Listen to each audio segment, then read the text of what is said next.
असतात बरं काय. कंस मामा, महाभारतातला शकुनी मामा. मामाचं तोडच काळ झालं होतं 2-3 वर्ष. मुक्काट्या लग्न लावून मोकळे होणार ते. कोणी मामाला बोलणार होता.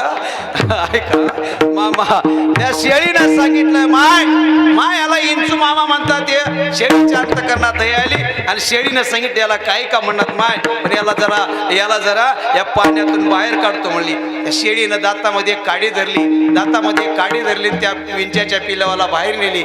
बाहेर नेल्यावर त्याच्या इंच्याच्या घरी गेल्यावर त्यानं म्हणलं आई. इंच्याची आई म्हणली काय माय, मावशी आली आहे. म्हणले काय करू, जरा तिला हळद कुंकू लाव ना.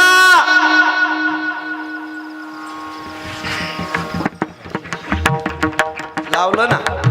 शेळी घरात गेल्यावर इंच्याच्या आईनं त्या शेळीला हळद कुंकू लावली. शेळी म्या म्हणले मरून गेली म्हणाला. शेळी मेली ना.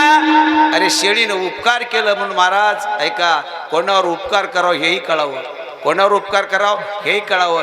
चलता एखादा माणूस तुम्हाला म्हणला महाराज एक 50 रुपये द्या, त्याला 50 रुपये दिलं आणि त्यानं जाऊन जर बाजूला टिकावून आला तर त्याचं पाप आपल्याला लागतं. त्याचं पाप आपल्याला लागते. म्हणून कोणावर उपकार करावं कळावं, दुसऱ्यावर उपकार करायचा नाही. आणि तिसरा जे वर्ग आहे ना, अपकार्यावर उपकार करतो. येवण अंगावरती थुकला प्रसाद देऊनी मुक्त. अरे 10-100 वेळेसवर अंगावर थुकला, 100 वेळेस नाताने आंघोळ केली, थुकणाऱ्याला लाज वाटली म्हणून निंदा लोक किती करू द्या, त्यांच्याकडे कधीच बघू नका. का बरं, हत्ती रस्त्यानं जात असताना कुत्रे फक्त भुकतात, कुत्रे कधीच चावत नाहीत. कारण कुत्र्याला माहित आहे हत्तीच्या जवळ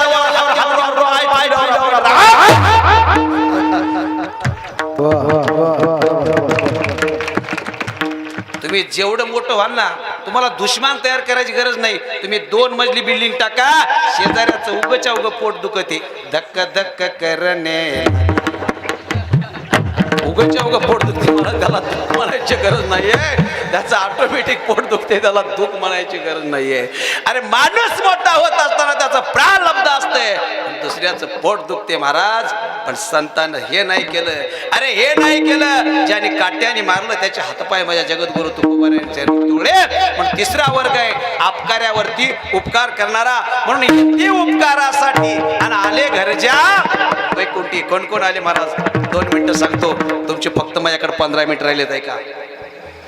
अरे वैकुंठाहून इथं शेतकरी आलाय एक.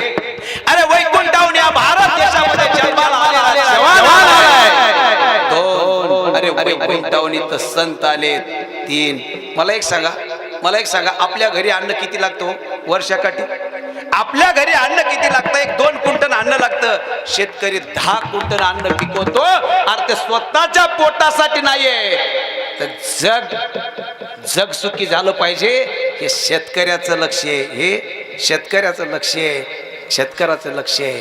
म्हणून शेतामध्ये राबतो माझा किसान आणि देशासाठी लढतो माझा जवान. आणि जगी आहे देश महान माझा हिंदुस्थान.